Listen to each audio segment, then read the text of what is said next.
어떤 사람이 여러분의 약점을 지적하면 여러분의 기분이 어떠시겠습니까? 기분이 몹시 나쁠 것입니다. 그리고 여러분은 자신의 약점이라고 생각하는 것을 다른 사람에게 드러내고 싶으십니까? 아니면 감추고 싶으십니까? 당연히 감추고 싶으실 것입니다.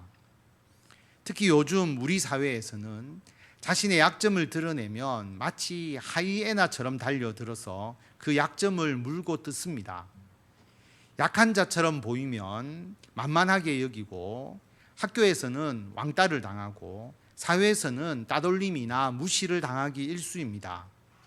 그래서 사람들은 똑똑하지 않아도 똑똑한 척, 부자가 아닌데도 부자인 척, 아픈데도 건강한 척, 그렇게 자신의 약점을 숨기며 살아갑니다. 인도나 필리핀 등 식민지 지배를 겪은 나라에서는 사람들이 I am sorry라고 절대로 말하지 않는다고 합니다. 식민지 지배를 받을 때에 I am sorry라고 말하면 곧 자신의 잘못과 죄를 인정하는 것이 되어버리고 식민지 사회에서 이것은 곧 죽임을 당하는 것이기 때문입니다. 이런 이야기가 있습니다. 영국의 지배를 인도가 받을 때, 식민지 지배를 받을 때의 일입니다. 영국인 여주인의 반지가 없어졌습니다. 여주인을 대신해서 인도인 집사가 인도인 여자 하인을 고문하면서 죄를 신문합니다. 그런데 그 여자 하인은 자기가 반지를 훔치지 않았다고 끝까지 부인을 합니다. 그런데 여주인이 솔직히 자백해라. 자백하면 이번만 용서해 줄게. 그래서 여자 하인이 자백을 했습니다. 영국인 여주인이 여자 하인을 용서해 주었을까요? 인도인이고 여자 하인인데. 용서해 주겠다는 약속은 온데간데 없고 중벌을 내립니다. 여러분, 식민지 지배를 받을 때 이런 일이 얼마나 많았겠습니까? 그러다 보니 지금도 인도, 필리핀에서는 아무리 명백하게 자신의 잘못이 드러나는 일이 있더라도 절대로 I am sorry라고 말하지 않는다고 합니다. 미국에서는 시도 때도 없이 I am sorry라고 말을 하죠. 길에서 살짝 스치기만 해도, 약속 시간에 몇 초만 늦어도, 남의 호의를 거절할 때도, 말을 잘 못 알아들었을 때도, 심지어 내가 배가 고프다 해도 그들은 I am sorry라고 말하면서 슬픈 표정을 짓습니다. 그럼 미국 사람들은 정말로 자신의 잘못을 인정하는 것일까요? 아닙니다. 미국 사람들은 자신의 책임이 아닌 일 또는 자신이 일으킨 문제라고 할지라도 아주 경미한 것에 대해서는 언제든지 I am sorry라고 말합니다. 그러나 추후 경제적 손실, 업무상 책임, 법적 책임으로 연결될 수 있는 것에 대해서는 절대로 I am sorry라고 말하지 않습니다. 그래서 미국에서는 자신이 잘못해서 교통사고가 나도 절대로 상대방에게 I am sorry라고 말을 하지 않습니다. sorry라고 말하는 순간 사과하는 것이고, 이는 곧 책임을 인정하는 것이니까 나중에 재판에서 불리한 증거로 사용될 수 있기 때문입니다. 미국에서 I am sorry라고 말하면 왜 법적으로 손해가 될까요? 미국에서는 배심원들이 판결을 합니다. 배심원은 법조인도 아니고 기술적인 전문가도 아닙니다. 대부분 일반 사람입니다. 미국에서 일어난 실제 사건입니다. 미국에서 자동차 사고로 자동차에 화재가 나서 운전자가 심각한 화상을 입었습니다. 여자 운전자였는데 운전자 측 변호사가 자동차 회사를 대상으로 거액의 소송을 걸었습니다. 자동차 회사는 제조 기술에는 아무런 문제가 없음을 조목조목 답변하면서 양쪽이 팽팽하게 재판이 진행되었습니다. 그런데 재판 마지막 날 최후 변론에서 운전자 측의 변호사가 두 장의 사진을 보여줍니다.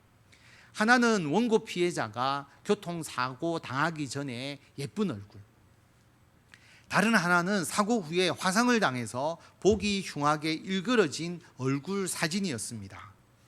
그 사진을 본 후에 배심원들의 마음이 요동을 치기 시작합니다.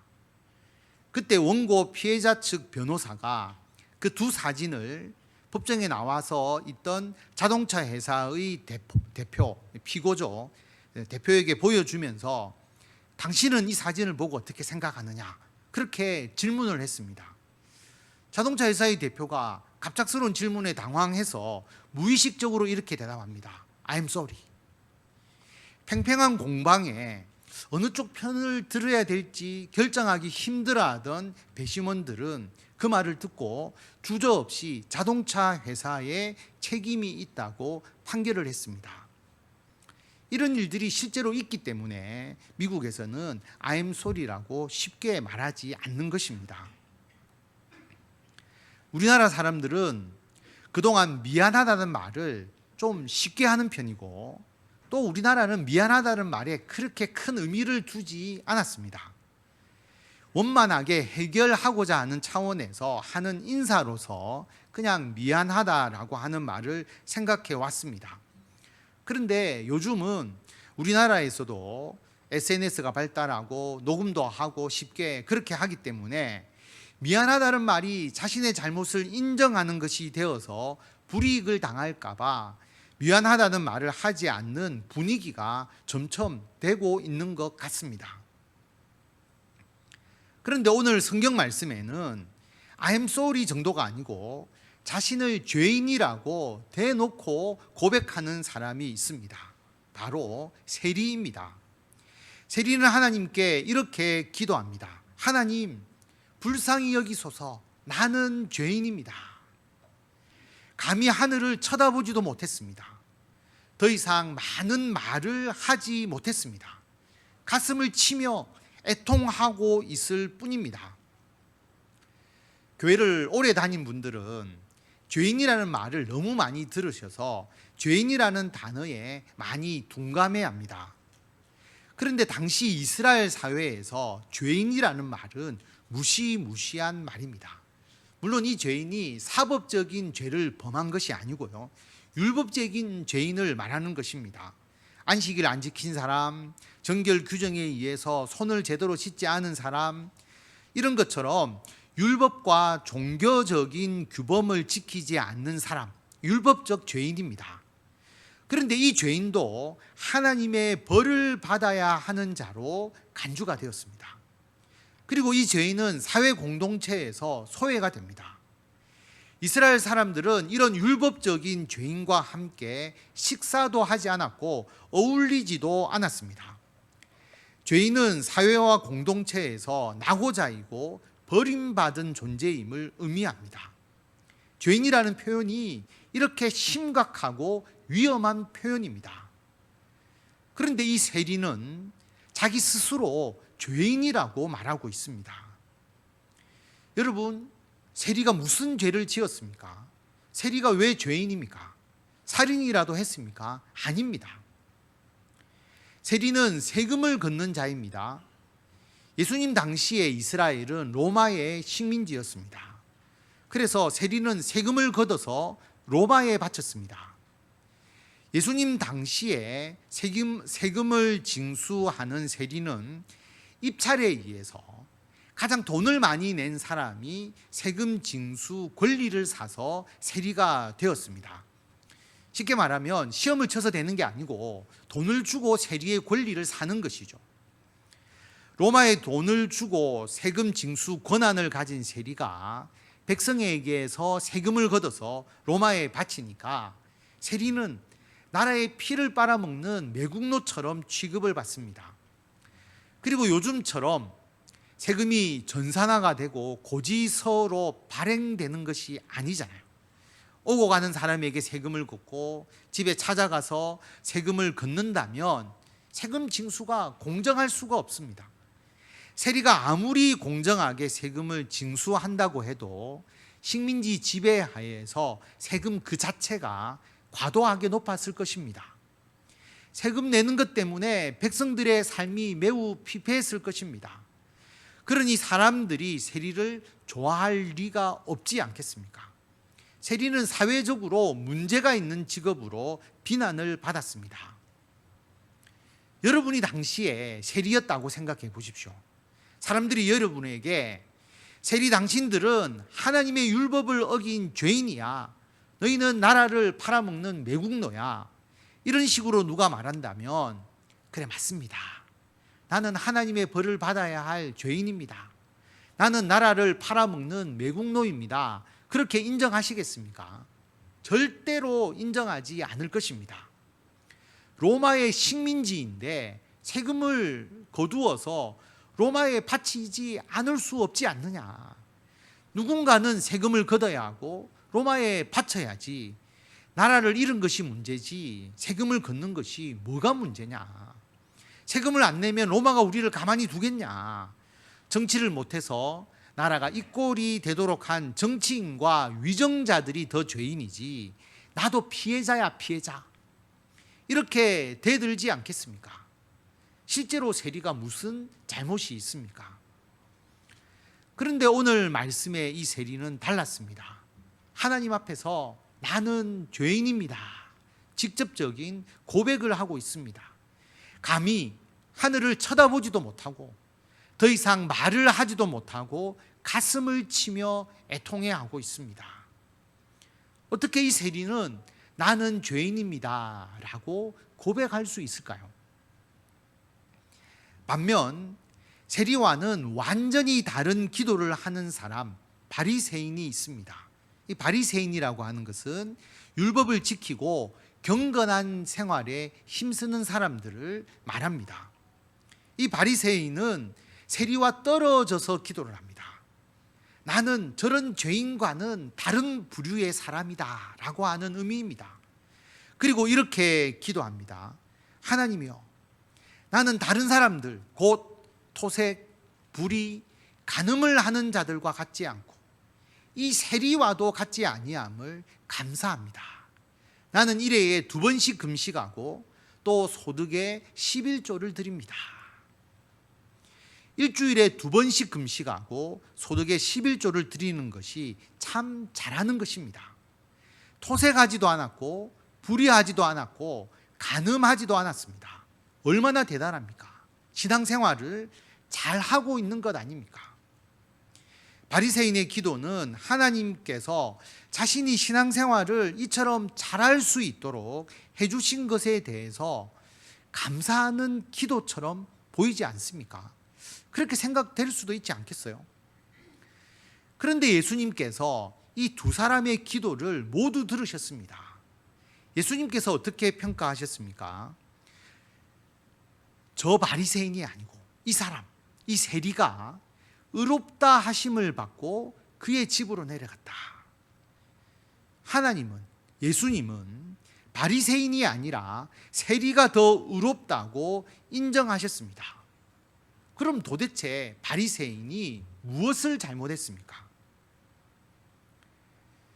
바리새인은 자신이 멸시하는 토색하는 자, 불의하는 자, 간음하는 자, 그 세리와 자기 자신을 비교했습니다. 그들과 비교를 하니까 자신이 더 신앙생활을 잘한다고 생각했습니다. 금식하지 않는 자, 11조 드리지 않는 자와 자기를 비교하니까 자신이 아주 대단히 의롭게 신앙생활 잘하는 것으로 여겨졌습니다. 그런데 이 당시에 이 기도드린 바리새인보다 더 신앙생활 잘하는 자가 없었겠습니까? 이 바리새인이 명함을 내밀지 못할 정도로 훨씬 더 하나님의 말씀대로 살아가는 자가 있었을 것입니다. 그 사람들과 비교하면 이 바리새인의 신앙은 대수롭지 않은 신앙일 수도 있습니다. 그런데 바리새인들은 비교 대상을 자기가 멸시하는 사람으로 낮추어 정했기 때문에 자신이 의롭다고 교만하게 행동한 것입니다. 여기 선이 하나 있는데 이 선에 손을 대지 않고 이 선을 짧게 만들어 보십시오. 아니, 이 선에 손을 안 대고 어떻게 이 선을 짧게 만드느냐? 그런데 여러분, 옆에 더 긴 선을 그으면 됩니다. 길다, 짧다. 여러분, 얼마부터가 긴 거고 얼마부터가 짧은 건가요? 길다, 짧다는 것은 상대적인 개념입니다. 내가 잘한다, 못한다, 뭐가 잘하는 것이고 뭐가 못하는 것인가요? 이것도 상대적인 개념입니다. 절대적인 개념이 아닙니다. 그래서 누구랑 비교를 하느냐에 따라서 자신이 의롭다고 생각할 수도 있고 죄인이라고 생각할 수도 있습니다. 바리새인의 기도, 토색. 하나님, 요즘 교회 재정에 문제가 있는 교회가 얼마나 많습니까? 그런데 우리 교회에 재정이 투명하고 알뜰하게 집행이 됩니다. 우리 교회는 그런 교회와 같지 않으니 감사합니다. 여러분, 맞는 기도인가요? 불의. 하나님, 중국산을 국산으로 속여서 파는 기업이 얼마나 많은데 우리 기업은 원산지 표시를 잘 지키며 사업을 합니다. 우리 회사가 요즘 그런 회사들과 같지 않음을 감사합니다. 이것도 맞는 기도인가요? 하나님, 나는 간음을 하지 않습니다. 유흥에 빠져서 흥청망청대고 간음을 일삼는 자들과 같지 않으니 참으로 감사합니다. 금식. 하나님, 나는 금식 기도를 합니다. 나는 새벽 기도를 드립니다. 다른 성도들에 비해서 나는 기도와 예배를 열심히 잘 드리고 있습니다. 11조. 하나님, 나는 11조를 드립니다. 다른 성도들에 비해 헌금 생활을 잘합니다. 여러분, 이런 기도가 문제가 있나요? 어떻게 보면 문제가 없는 것 같은데 또 기도의 내용을 보면 바리새인의 기도와 상당히 비슷해지고 있는 것을 우리가 볼 수가 있습니다. 성도 여러분, 우리는 이렇게 기도해서는 안 됩니다. 이렇게 생각해서도 안 됩니다. 우리의 기도는 세리의 기도가 되어야 합니다. 나는 죄인입니다. 우리는 우리보다 신앙생활을 잘 못하는 사람, 우리 교회보다 부족하고 잘못이 많은 교회와 비교해서는 안 됩니다. 아예 다른 사람과 비교해서도 안 되고 다른 교회와 비교해서도 안 됩니다.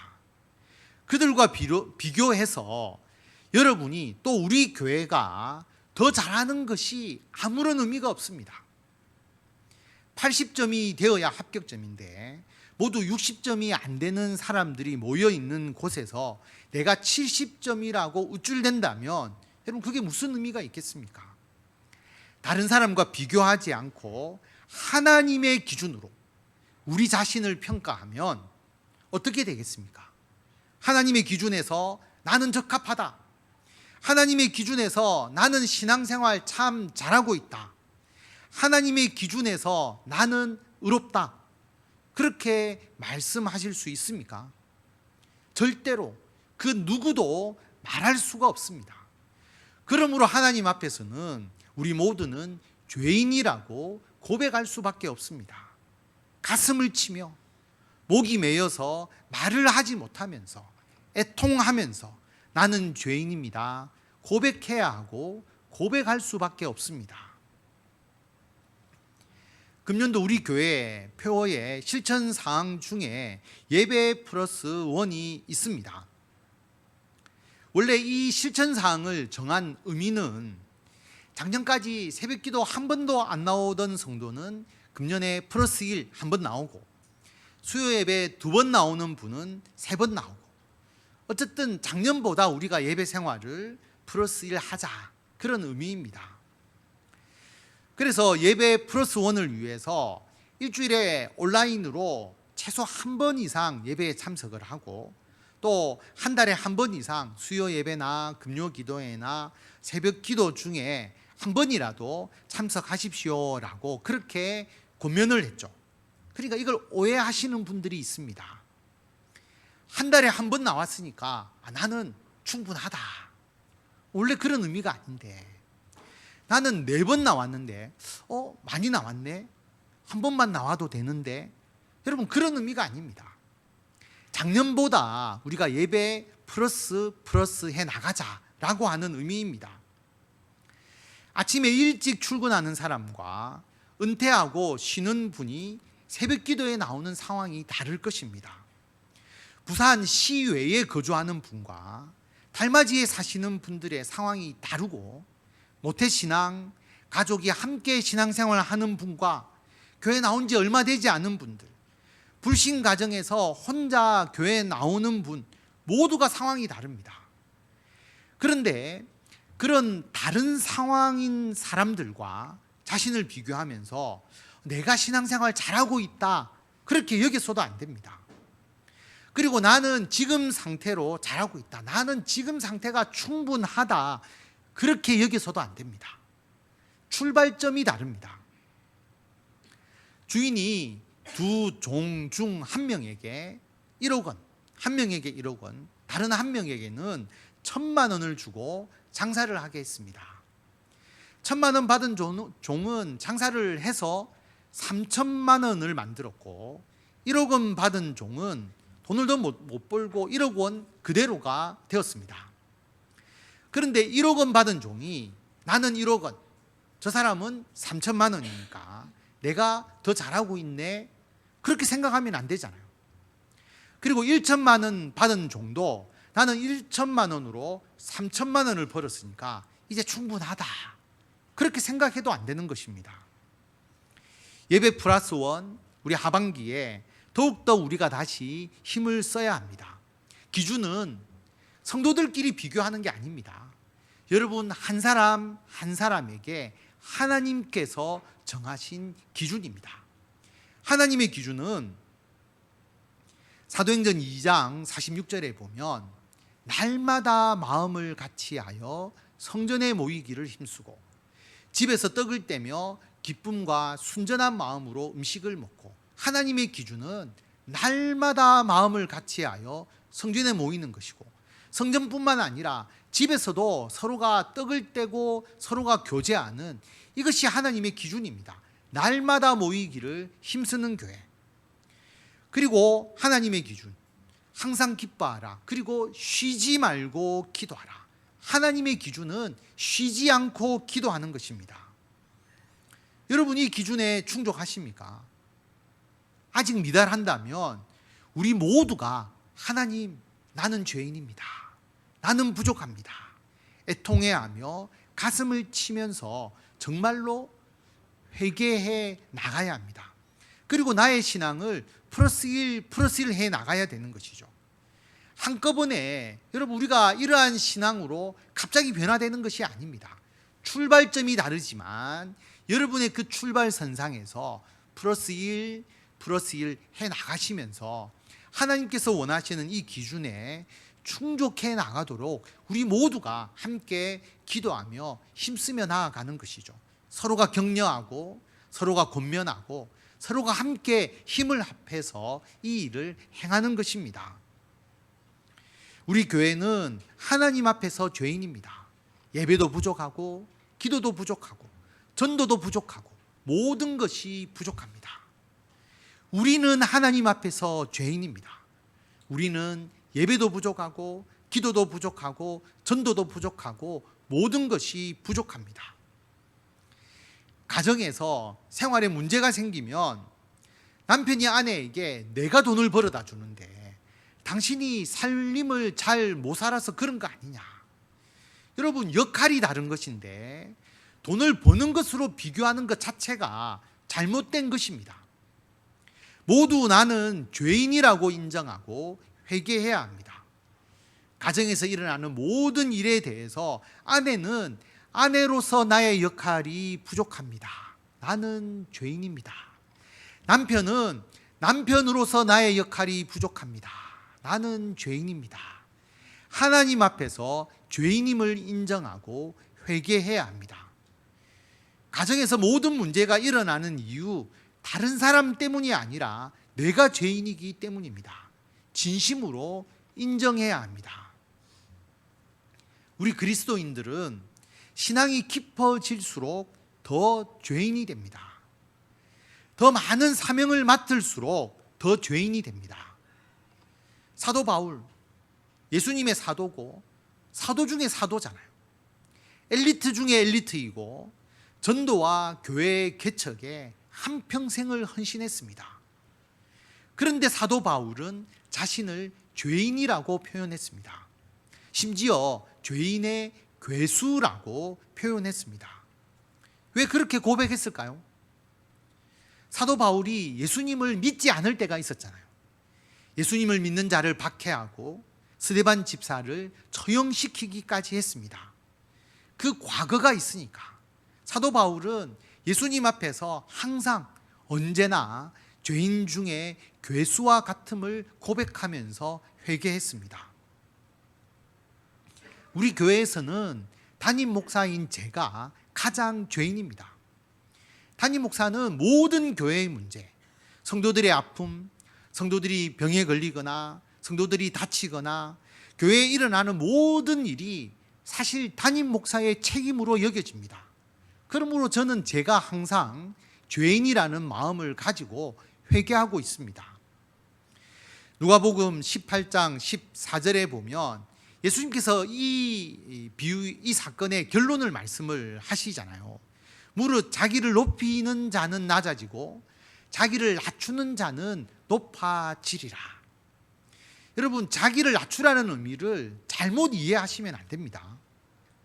내가 높은데, 내가 남들보다 더 뛰어나고 잘하는데 겸손하게 낮아지는 것이라고 오해할 수가 있습니다. 예수님의 말씀은 너가 높지만 낮아지라는 것이 아니라 너가 낮다는 것을 진심으로 인정하라는 것입니다. 내가 죄인입니다. 내가 부족합니다. 내가 잘못했습니다. 죄인임을 인정하고 회개하시기를 바랍니다. 다른 사람과 비교하지 마십시오. 하나님은 비교 평가를 하지 않으십니다. 이스라엘 백성들이 이방 나라 사람들보다 훨씬 더 하나님을 잘 믿었잖아요. 하나님을 더 잘 예배하고 율법을 이방 나라 사람들보다는 훨씬 더 잘 지켰습니다. 그런데 이스라엘은 하나님의 백성이고 하나님의 나라이고 하나님께서 기적을 베풀어 주시고 하나님의 돌보심을 체험한 나라입니다. 그러니까 이스라엘이 이방 나라보다 하나님을 잘 섬기는 것은 사실 너무나 당연한 것입니다. 그러므로 하나님께서는 이스라엘이 조금만 잘못해도, 이방 나라보다는 훨씬 잘하는 것인데 조금만 잘못해도 이방 나라보다 훨씬 더 크게 심판하셨습니다. 이스라엘과 이방인에 대한 하나님의 판단 기준이 다릅니다. 그럼 미국에서, 인도와 필리핀에서 I'm sorry라고 인정하면 피해를 보는 것처럼 내가 하나님 앞에서 죄인임을 인정하면 손해가 되지 않느냐, 오히려 벌을 받는 거 아니냐. 그런데 여러분, 하나님의 놀라운 은혜가 있습니다. 내가 죄인임을 고백해도 하나님께서는 그 사람에게 죄를 묻지 않습니다. 오히려 죄인임을 인정하면 인정할수록 예수님은 더 의롭게 여겨주십니다. 예수님께서는 자신이 세리보다 더 의롭다고 생각한 바리새인이 아니라 자신이 죄인임을 인정한 세리를 더 의롭다고 인정하셨습니다. 왜 그렇습니까? 마가복음 2장 17절에 보면 예수님께서 이 말씀을 하셨죠. 건강한 자에게는 의사가 쓸데없다. 병든 자의 계래야 쓸데있다. 예수님이 의사라고 하면 내가 건강하다고 하는 자가 예수님이 필요가 없는 거죠. 병든 자라고 고백하는 자가 예수님이 필요한 겁니다. 나는 의인을 부르러 온 것이 아니다. 죄인을 부르러 왔다. 여러분, 하나님은 우리가 완벽해서 결점과 부족한 것이 없어서 우리를 사랑하시는 것이 아닙니다. 우리가 결점투성이고 부족에 부족을 다하고 비록 죄된 모습이 있다 할지라도 죄인임을 인정하고 예수님께로 나오는 사람에게 구원의 은혜를 주시고 이끌어 주시고 품어 주십니다. 그래서 디모데전서 1장 15절에 보면 사도 바울이 내가 죄인 중에 괴수다라고 말하면서 미쁘다, 모든 사람이 받을 만한 이 말이요, 그리스도 예수께서 죄인을 구원하시려고 세상에 임하셨다. 예수님이 죄인을 구원하려 오셨기 때문에 나는 죄인 중에 괴수다라고 고백할 수 있는 것입니다. 죄인임을 고백하면 더욱더 풍성한 주의 은혜가 임합니다. 내가 죄인입니다라고 고백하는 가정과 교회에서 치유와 회복의 역사가 일어납니다. 화평하고 평안하고 화목하게 됩니다. 가정과 교회에서 하나님께 진정한 감사와 찬송과 영광을 드리게 됩니다. 내가 죄인입니다. 진심으로 고백하며 회개하시며 예수님의 은혜를 더욱더 풍성히 받아 누리시는 저와 성도 여러분이 되시기를 축원합니다.